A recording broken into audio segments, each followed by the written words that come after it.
Le dernier étage n'existe pas. Thomas venait de décrocher un job dans un grand immeuble de bureaux. Tous les matins, il prenait l'ascenseur jusqu'au 14e étage. Mais un soir, alors qu'il restait tard, il remarqua un bouton qu'il n'avait jamais vu. Ferdinand. Il était poussiéreux, usé, presque effacé. Par curiosité, il appuya dessus. L'ascenseur monta, dans un silence pesant, puis s'arrêta avec un ding sourd. Quand les portes s'ouvrirent, l'étage était plongé dans la pénombre. Vide, silencieux. Aucun meuble, aucun bruit. Sauf le battement lointain d'une horloge. Il fit un pas, puis un deuxième. Et alors qu'il allait reculer, les portes de l'ascenseur se refermèrent. Il se retourna. Quelqu'un l'attendait au bout du couloir. Quelqu'un qui lui ressemblait parfaitement, sauf pour les yeux.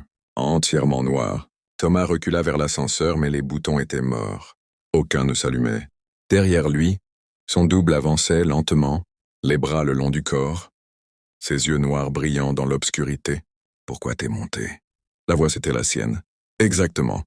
Mais creuse comme si elle résonnait dans un vide. « Tu devais rester en bas. » Tout le monde sait ça. Thomas courut vers les escaliers de secours.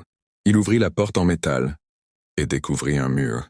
Aucun escalier, juste un miroir sale et dans le reflet, il était seul. Pas de double, pas de couloir. Mais dans le reflet, lui-même souriait. Et derrière son reflet, les autres. Des dizaines de copies de lui figées dans l'ombre le fixant. Et tous murmuraient, à l'unisson, « Maintenant, tu restes avec nous.